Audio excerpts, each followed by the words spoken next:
हाय, good evening. बहुत सारे sessions बाकी थे तो मैंने सोचा कि एक रिकॉर्ड भी कर लेती हूँ। कुरियर वाले का वेट करते करते लेट हो गई और कर नहीं पाई। 3 बजे से करने की वेट कर कोशिश कर रही हूँ। इस तरह से लेट हो जाती हूँ मैं। ओके, सो रात को जो मैं रात को नहीं, मतलब अभी 2 घंटे में 6:30 बजे जो मैं सेशन करूंगी वो है एडिक्शन के ऊपर, और उसी का ताल्लुक है अल्कोहल, सिगरेट एंड शुगर से।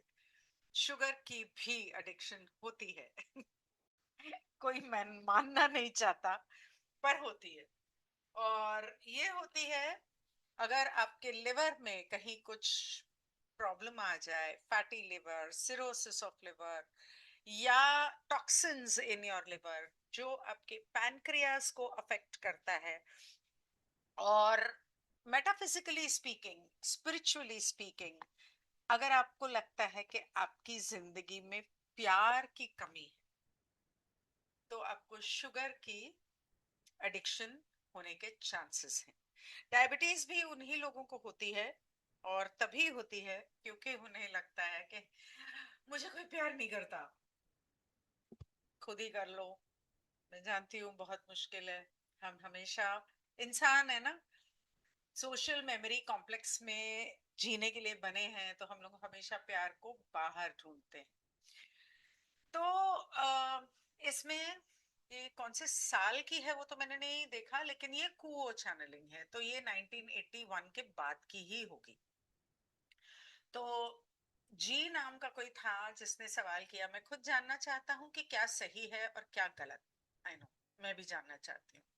मैं ये जानने के लिए उत्सुक हूँ कि इन 3 चीजों का मुझ पर और मेरी खोज पर क्या असर पड़ता है। खोज पर यानी कि ईश्वर की खोज। सिगरेट और रिफाइंड शुगर, खास करके शराब का, कभी कभी मुझे एक तरह का टकराव महसूस होता है।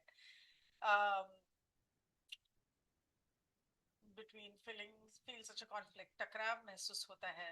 एक तरफ सामाजिक जरूरतें और कभी कभार शराब पीने का मौका, और दूसरी तरफ वो नुकसान जो मुझे लगता है कि मेरे रास्ते में डालती है, मतलब कि मेरे आध्यात्मिक उन्नति के रास्ते में शराब, सिगरेट, चीनी, इन चीजों से मुझे लगता है कि नुकसान होता होगा। तो सोशली कभी कभी मुझे वो कहता है कि पीनी पड़ जाती है, और ऐसा होता है। तो अभी कभी सिगरेट भी पीता होगा। और अगर आप नहीं भी पीते हो तो आपके आसपास जब लोग पीते हैं तो वो पैसिव स्मोकिंग हो जाती है। जैसे मेरी जो फ्रेंड्स नहीं भी पीती थी ना, वो भी पीने लग गई हैं। सब पीते हैं, सिगरेट भी पीते हैं, शराब भी पीते हैं। और शराब और सिगरेट के बिना तो उनको लगता है, ओ, नहीं पीती, मतलब they look down upon people, like हैं, इतने हैरान हो जाते हैं तू नहीं पीती। तो I don't know, that's really sad कि ऐसा हो रहा है आजकल बहुत। I find it really sad. But ठीक है, कुओं कहते हैं, हम कुओं हैं, और हमें आपके सवाल के बारे में पता है। हमने पहले भी बात की है कि कोई भी चीज जो मूड बदलती है उसे शॉर्टकट या बैसाखी यानी कि सहारे के तौर पर देखा जा सकता है। सिगरेट और शराब दोनों ही ऐसी चीजें हैं, और जिसे आप रिफाइंड चीनी कहते हैं वो भी थोड़े सूक्ष्म तरीके से मूड बदलने वाली चीज है। वो आपके अंदर एक्साइटमेंट लाती है। ऐसी जो हमने पिछली बार चीनी के ऊपर मैंने जो वीडियो डाला था उसमें बताया था कि कैसे वो इनर फूड है, मतलब इनर फूड और आउटर फूड के बारे में नहीं पता था मुझे। ये वो पढ़ने के बाद पता चला कि इनर फूड यानी कि वो चीनी अंदर जाने के बाद ऐसे बॉम्ब की तरह फटती है, और उसके जो सारे असर हैं वो आपके नर्वस सिस्टम पे होने लगते हैं, और आप बहुत ज्यादा उछल कूद, एक्साइटमेंट, वो सब आ जाती है। इसीलिए बच्चों को चीनी नहीं देनी चाहिए। चॉकलेट तो बिल्कुल नहीं, मतलब प्योर कोको पाउडर लेके और गुड़ मिला के आप घर में उन्हें बना के दे दो। बट बाहर की वो चीनी वाली नहीं, एक्चुअली गन्ने का रस ज्यादा बेटर है। बट एनीवे, आगे दिस इज जो मैंने लोगों से, डाइटिशियन से वगैरह जो सुना उसकी बात कर रही हूँ। वो सही में कितना नुकसान देता है नहीं, ये आपको किसी डाइटिशियन से पूछना पड़ेगा। 17 तारीख को मैं एक लाइव करने वाली हूँ किसी से जो food food products, GMO farming, pesticides वगैरह, इन सब चीजों के सीड्स, इनके बारे में बात करने वाले हैं। तो अगर उन्हें पता होगा तो उनसे पूछ लेंगे। तो इसके तौर पर देखा जा सकता है सिगरेट शराब दोनों ही ऐसी चीजें हैं, थोड़े सूक्ष्म तरीके से मूड बदलने वाली चीज है। ऐसी चीजों के इस्तेमाल में असल में कुछ भी बुरा नहीं है। नहीं है, मतलब थोड़ा बहुत ऐसे कभी कर लिया एक आध, ऐसा माना जा सकता है कि जब कोई आध्यात्मिक काम करना चाहता है तो ऐसी चीजों का इस्तेमाल न करना ही बेहतर है। अब आया ना लाइन पे कुओं। फिर भी इंसान के कई तरह के मूड होते हैं, वे बुरा नहीं मानते। मतलब कुओं कहते हैं कि हम लोग बुरा नहीं मानते, हम आपको जज नहीं करते। शराब के बारे में सच ही कहा गया है, इन बिनो वेरितास, यानी शराब में सच होता है। इन बिनो वेरितास, शराब यानी कि यहाँ पर वो वाइन की बात कर रहा है, बियर विस्की वोडका जिन की नहीं। कुछ लोगों के लिए दिन भर की चिंताओं को भुलाकर हाय या नशे में होने का मतलब है एक दो पल के लिए अपने अंदर के मैं को पाना और अपने अंदर के बच्चे को खेलने देना। जो लोग शराब और हाय, और ये दूसरी चैनलिंग है, वो जो थी वो अलग थी। फिर दूसरी जगह एक जो एडिक्शन के बारे में जो मुझे लगा वो मैंने इसमें इसे ऐड किया।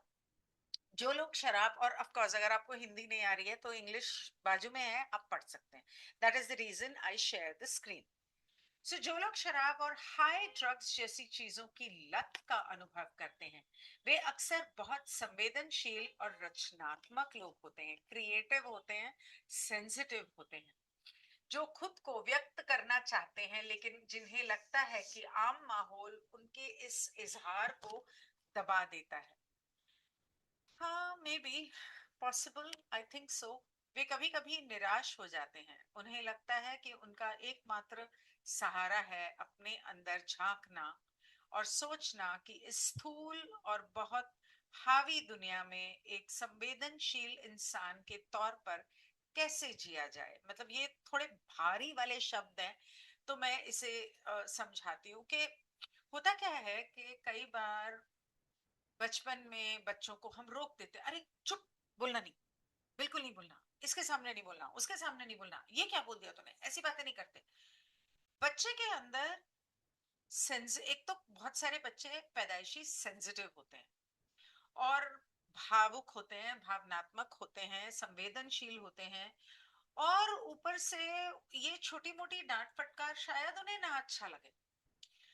तो मेरी एक बार क्या हुआ था, मेरी तबीयत खराब थी, डॉक्टर के पास मेरी मम्मी मुझे ले गई और मुझे नहीं मालूम था कि उस छोटी सी चीज का मेरी जिंदगी पे इतना गहरा असर पड़ा कि अब तक वो मेरा शैडो बन गया और मैं बोल ही नहीं पा रही कि मेरे मन में क्या है। मैं नहीं बोल पाती, मैं बोलती बहुत हूँ लेकिन मैं मन में क्या हूँ वो नहीं बोल पाती। तो वो हुआ ये था, मम्मी मुझे डॉक्टर के पास ले गई और डॉक्टर ने कहा कि कुछ नहीं हुआ इसको, हाँ एਵੇਂ ही ड्रामा कर रही है, इसको अभी मैं डराता हूँ, देखना कैसे चुप हो जाएगी। और इंजेक्शन लेके वो मेरे पास आया तो मैं चीखने चिल्लाने लगी और मैं नहीं नहीं नहीं नहीं नहीं नहीं, अच्छा नहीं मैं ऐसा नहीं करूंगी, अच्छा नहीं मैं ऐसा नहीं करूंगी, मुझे अभी तक याद है। और और डॉक्टर ने बोला देखा, हो गई ना चुप, मतलब कुछ भी नहीं हुआ था, इसको अभी ड्रामा कर रही थी। अब मम्मी को क्या पता, मम्मी तो खुद बच्ची थी, 26 27 साल 28 साल की और होगी उस वक्त, और मैं होंगी कुछ 11 साल की। तो मम्मी मुझे लेके घर आ गई। अब जैसे डॉक्टर ने बोला वैसे मम्मी मेरे को बोले अरे ड्रामे नहीं कर, और वैसे भी मैंने मम्मी को बोलने का मौका ही नहीं दिया। उस दिन के बाद मैंने बोलना बंद कर दिया और अपने दिल की बात बताना बंद कर दी। तो यहाँ पर वो कह रहा है कि कुछ लोग ऐसे होते हैं जो अपने मन की बात कह नहीं पाते, अपने अंदर दबा लेते हैं और उन्हें लगता है कि सिर्फ शराब पीने के बाद मैं बोल सकता हूँ या ड्रग्स करने के बाद ही मैं इजहार कर सकता हूँ। तो इसीलिए कहते हैं कि शराब जो है वो सच के पोल खोलती है, जो ऊपर के पैराग्राफ में बोला था। तो वो होता है ना कि 2-4 पैग पी लेगा ना, अपने आप सच बाहर निकलेगा, वो वाला हिसाब है। तो आमतौर पे ना जोक है जो एक्चुअली सच है। वो है तो सुनने में जोक लगता है, लेकिन वो एक्चुअली सच है कि इंसान जब आदमी जो होते हैं ना, वो दोस्तों से कभी अपना प्यार इजहार नहीं करते कि अरे तू मेरा दोस्त है, मैं तेरे से बहुत प्यार करता हूँ। नहीं तो आजकल तो मतलब गे ही समझने लग जाएंगे। तो 2-4 पैग अंदर जाने के बाद, आधी बोतल अंदर जाने के बाद, अरे तू तो मेरा भाई है समझ लो इसको चढ़ गई। और फिर वो रोना, जो आमतौर पे एक आदमी नहीं रो सकता, उस शराब पीने के बाद फिर उसका रोना निकलता है। और इस तरह की चीजें होती हैं। तो ये ड्रग्स के साथ भी होता है। मैंने कभी एक्सपीरियंस नहीं किया कि मैंने ड्रग्स कभी लिए नहीं, तो मुझे पता नहीं। हाँ, मैरिजुआना मैंने एक आध बार बहुत सालों पहले किया था। और तो हाँ, भांग किया था, जो मैंने पहले बता रही थी ना पिछले सेशन में। लेकिन उस वक्त तो बस मैं गैस ही चेक करती रह गई। तो ऐसी कोई मन की बात नहीं है। होता क्या है कि जब आप ड्रग्स कर रहे होते हो, जब आप भांग करते हो, इस तरह की चीजें करते हो, उस वक्त जैसे मशरूम करते हो, उस वक्त आपके दिमाग में जो सोच होगी, जो टॉप पे मतलब आपके माइंड में होगी, वही बाहर आएगी। अगर आपके मन में कोई दुख होगा जिसे आप दबाने की कोशिश कर रहे हो, तो आप रोने लग जाओगे और उस दुख का इजहार करोगे। अगर आप हंस रहे हो, खेल रहे हो, मस्ती कर रहे हो, तो आप और ज्यादा करोगे। और अगर कोई बात बोलना चाहते हो, तो वैसे शायद ना बोल पाओ, पीने के बाद बोलोगे। इस तरह की चीजें बहुत होती हैं, बहुत देखी है मैंने, और पता है मुझे। तो कभी कभी लोग मायूस हो जाते हैं और अपने दिल की बात नहीं कह पाते। वो जब इसका सहारा लेते हैं, तो उनके लिए ऐसा लगता है कि अगर ये नहीं है तो कुछ भी नहीं है, मतलब ये है तो हम बोल पाते हैं, वरना तो हम क्या बोलेंगे। और क्या होता है कि कभी कभी फ्रस्ट्रेट हो जाते हैं। मैंने ज्यादा तो नहीं डिलीट कर दिया, अरे बाप रे। और कभी कभी फ्रस्ट्रेट हो जाते हैं। और कुछ लोग जो क्रिएटिव होते हैं, मतलब कुछ भी सिंगिंग, डांसिंग, पेंटिंग, इस तरह, वो जो उन्हें एक्सप्रेस करना होता है ना, वो ये करने के बाद ज्यादा बेहतर कर पाते हैं। और ये हकीकत है। जितने टॉप का म्यूजिक, टॉप की पेंटिंग्स, इस तरह की बहुत सारी चीजें जो आप दुनिया में देखेंगे कि फिल्में, वो इसीलिए हो पाई हैं क्योंकि, आई नो मेरी ये बात बहुत अजीब लगेगी सभी को, पर ये हकीकत है कि वो इसीलिए हो पाई हैं क्योंकि वो ड्रग्स के नशे में उन्होंने वो चैनल किया होगा, या उन्हें, होता क्या है कि जब आप ड्रग्स करते हो या आप मैरिजुआना या इस तरह की कोई चीज करते हो, तो अगर कोई चीज आपने खाई, अच्छी लगी, लेकिन अगर आपने कुछ किया हुआ होगा ना, तो आ बहुत इसका एक एक नोट जो है, नोट मतलब उसका एक एक सुर जो है, मिठास का, खाने का, पीने का, वो उसका एहसास जो होता है, वो 4 गुना बढ़ जाता है, 10 गुना बढ़ जाता है। जो आपको सिर्फ, हाँ ठीक है, मीठा है, मिठाई है, वो खाने के बाद तो आपको ऐसे लगता है, ओ माय गॉड, मैंने क्या खा लिया।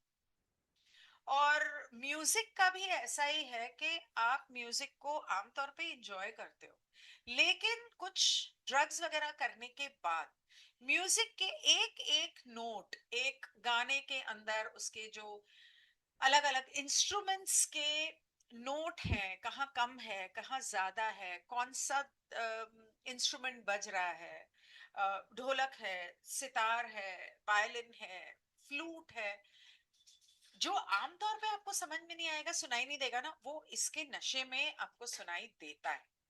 तो इसलिए उसमें क्रिएटिविटी जो होती है ना वो बहुत ज्यादा होती है। वन सेक,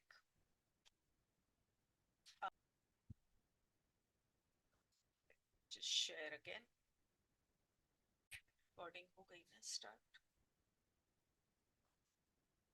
सो ओके, तो ऐसा होता है, तो इसीलिए क्रिएटिविटी बहुत ज्यादा उभर के आती है।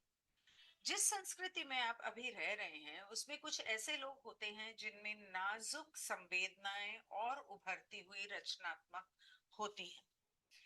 वे अपनी असल पहचान को जाहिर करना चाहते हैं लेकिन आम माहौल की वजह से ऐसा नहीं कर पाते और कभी-कभी निराश हो जाते हैं। उन्हें लगता है कि उनका एकमात्र सहारा है अपने अंदर झांकना और सोचना कि इस स्थूल और बहुत ज्यादा हावी दुनिया में एक संवेदनशील इंसान के तौर पर कैसे जिया जाए। हाँ, आई वॉज हियर। तो हो सकता है कि लोग मुझे गलत समझें या मुझ पर हंसें, तो इस वजह से उनके अंदर बहुत सारी फ्रस्ट्रेशन इस तरह से आ जाती है। तो वो नहीं कह पाते। जैसे मुझे याद है एक बार किसी को मैं पसंद थी, एक दोस्त को, और उसने मुझसे कहा कि तू ड्रग्स करने के बाद तू मुझे पसंद क्यों नहीं करती? मतलब तू दोस्त है, पसंद करती हूँ तो दोस्त है, लेकिन वैसे वाले पसंद नहीं करती। तो वो फ्रस्ट्रेशन उसने मुझे कभी जिंदगी में नहीं कहा, लेकिन उस दिन वो ड्रग्स पीने के बाद उसके अंदर से निकल आई। तो और मैं हैरान कि इसको क्या हुआ। फिर मैंने रियलाइज किया, हाँ लगता है इसने कुछ किया हुआ है तभी ये बोल पाया। तो ऐसा व्यक्ति अक्सर इतने ज्यादा अंदर की ओर मुड़ जाता है, मतलब कि अपने अंदर रखता है बातें और अकेला रहना पसंद करता है, लोगों से अपने दिल की बात नहीं करता, कि वह सबसे अलग थलग रहने लगता है। और उसे इस अकेलेपन की आदत को और बढ़ाने के कई तरीके मिल जाते हैं, जैसे कि ड्रग्स, शराब जैसी चीजें व्यक्ति को और ज्यादा अपने ही अंदर समेट लेती हैं। मैं जानती हूँ किसी को, जानती थी किसी को, अब तो उनकी डेथ हो गई। सारी उम्र वो अपनी माँ के मरने का दुख आ, झेलते रहे, बताते नहीं थे, किसी को बता नहीं पाए, और सारी उम्र एक ही दुख को लेकर बैठे रहे कि मेरी माँ मुझे छोड़ के चली गई। और उसकी वजह से दिन रात शराब पीना और रोना नहीं, लेकिन उस दुख को फ्रस्ट्रेशन में बदल के गुस्सा करना, मारपीट करना। तो इस तरह जब हम लोग किसी अल्कोहलिक को या ड्रग एडिक्ट को हम जज करते हैं ना, वो नहीं करना चाहिए। क्योंकि आपको, मतलब जब मुझे ये बात पता चली तो मैं हैरान हो गई कि हम लोग कितने आसानी से किसी को जज कर लेते हैं, लेकिन उस इंसान के अंदर क्या तूफान, क्या अकेलापन, क्या सैलाब भरा हुआ है, ये कोई नहीं जानता। उसके अंदर से जब वो सैलाब निकलेगा, जब कोई उस इंसान को ऐसा मिलेगा जिसके सामने वो अपने दिल की बात खुल के कर सके, और उसे पता है कि सामने वाला उसे जज नहीं करेगा, तब जाके उसके एडिक्शंस दूर होंगे, वरना नहीं होंगे। तो ये इस तरह की बहुत सारी बातें होती हैं, और एडिक्शंस कई तरह के होते हैं, यहाँ पर लिखा नहीं है, लेकिन खाने के एडिक्शंस होते हैं। हर वक्त खाते रहना, कुछ भी मिल जाए मुंह में डाल लेना, ड्राई फ्रूट खा लिया, बिस्किट खा लिया, कुछ भी, 24 घंटे मुंह चलता रहना। मैं नाम नहीं लूंगी, लेकिन मैं जानती हूँ किसी को, आते जाते ये वो मुंह में डाला बस, और खाया चबाया, मुंह चलना चाहिए। लोग सिगरेट भी जब पीते हैं तो वो इसीलिए पीते हैं क्योंकि वो उनके हाथों को कुछ करने के लिए चाहिए, और मुंह में उनके कुछ फीलिंग चाहिए, जिससे उनका एक तरह से उनके अंदर आ, कोई एक जैसे खला भरती है। उस खला को मिटाने की कोशिश कर रहे हैं।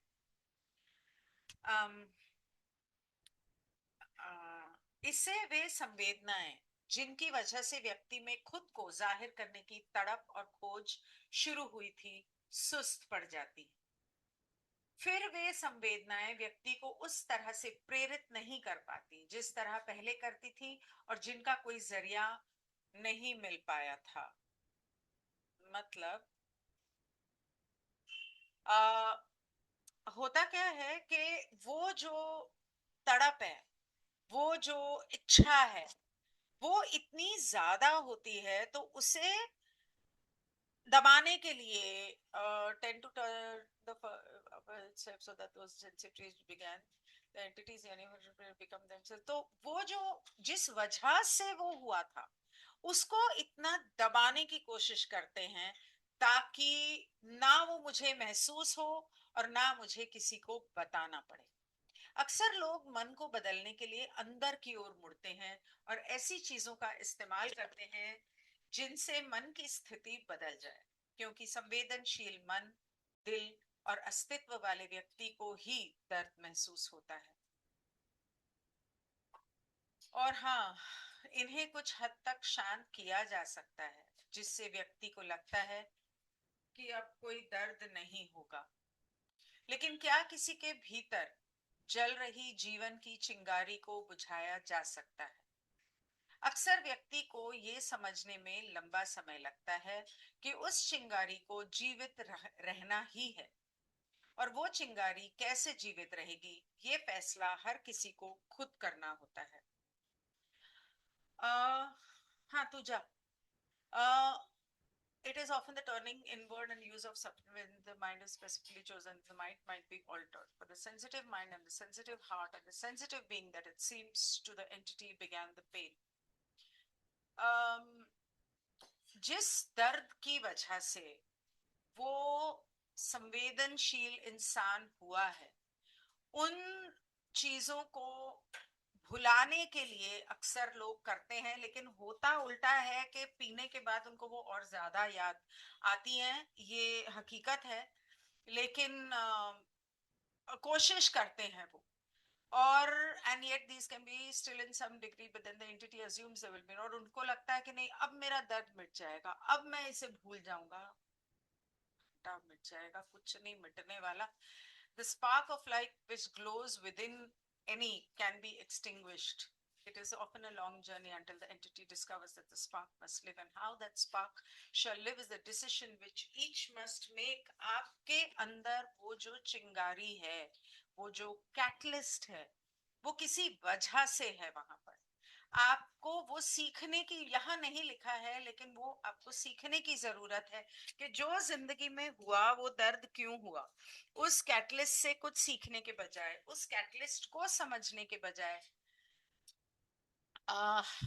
खुद से प्यार करने के बजाय लोग बाहर प्यार ढूंढते हैं और सोचते हैं कि मेरा ये दुख, मेरा ये दर्द, इसको मैं मिटा दूंगा ड्रग्स पी के, शराब पी के, सिगरेट पी के, अकेलेपन को मिटा दूंगा। लेकिन वो नहीं होता। और जब ऐसा होता है तो वो जो भूख लगती है ना, कि कुछ खा लूं, भूख खाने की जो लत लगती है, 24 घंटे चरते रहने की, च्युइंगम खाने की, इस तरह की जो चीजें होती हैं, उसको अब मैं खा के मोटी ना हो जाऊं, इसलिए खाना छोड़ के सिगरेट पीना शुरू करते हैं। ये हकीकत है। ज्यादातर लोग जिन्हें जो चेन स्मोकिंग करते हैं, जिन्हें खाने की एडिक्शन होती है, वो इसीलिए ज्यादातर स्मोक करते हैं। रहने दे। Spiritual evolution and drugs. मेरे ख्याल से स्पिरिचुअल एवोल्यूशन वाला हिस्सा जो है, I am sorry about the disturbance, spiritual evolution वाला हिस्सा जो है वो इतना ही है? मैं वो बाद में कर लूं? अच्छा, स्पिरिचुअल एवोल्यूशन थोड़ा सा ही है। अच्छा, तो फिर मैं कर ही लेती हूँ। ओके, तो वो, चलो ठीक है, कर ही लेती हूँ। Spiritual evolution and drugs. जो व्यक्ति रहस्यमयी चेतना का विकास करना चाहता है, क्या उसके लिए शराब या दिमाग पर असर डालने वाले दूसरे नशीले पदार्थों का सेवन किसी भी स्तर पर, अब अगर आपको याद होगा, पहला सवाल जो था उसमें भी वो यही पूछ रहा था कि मैं आध्यात्मिक उन्नति करना चाहता हूँ, उसके अंदर बीच में ये सिगरेट और शराब और चीनी, तो क्या ये मेरे आध्यात्मिक उन्नति को रोकती है?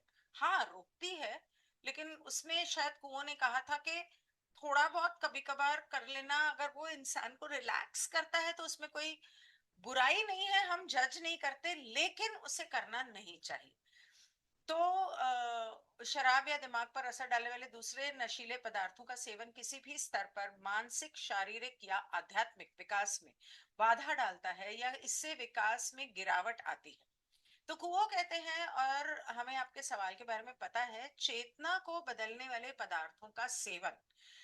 आपको याद होगा मैंने अभी एक लास्ट वीक सेशन किया था कि ड्रग्स करने के बाद उसके असर के अंदर अपनी जेनेटिक कॉन्ट्रैक्ट को बदलना, उसी तरह से चेतना को बदलने वाले पदार्थों की बात हो रही है कि जब वो पदार्थ आप खाते हैं, पीते हैं, जो भी करते हैं, तो आपकी चेतना के स्तर में एक बदलाव आता है, बहुत सारी खिड़कियां खुलती हैं और बहुत सारे रेल्म्स जो आप नहीं देख पाते हो ना बेर आईज से, नंगी आंखों से, वो आपको दिखने लगते हैं। आप अब ये आपकी मानसिकता पर निर्भर करता है कि क्या आपको करने के बाद भूत प्रेत दिखते हैं, क्या आपको एंजल्स दिखते हैं, क्या आप चैनलिंग करते हो, वो भी पॉसिबल है, डेफिनेटली पॉसिबल है।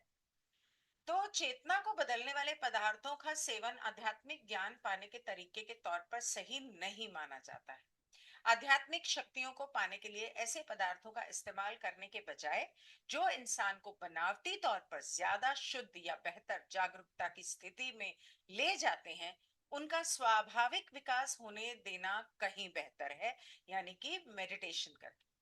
जब शराब पी जाती है या अलग अलग तरह के नशीले पदार्थों का इस्तेमाल किया जाता है, तो उस पदार्थ की प्रकृति के आधार पर उस समय आध्यात्मिक काम करने की क्षमता कुछ हद तक कम या खत्म हो जाती है।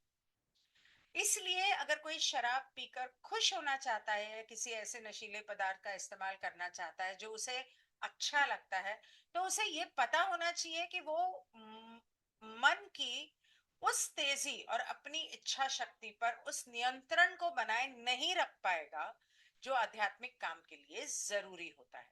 और इसीलिए अगर करना है, ट्राई करना है, they say always try everything once in life, तो that was me.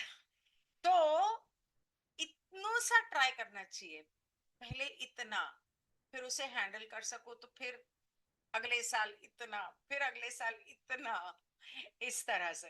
I mean मैं ये नहीं कह रही हूँ कि करो, but I am just saying कि अगर somebody I want to try, मुझे ट्राई करना है, मैंने कभी किया नहीं है, मुझे करना है, कहाँ से करूं पता नहीं, कहाँ मिलता है। एनीवे, शाम को मिलती हूँ थोड़े ही समय में। Good bye.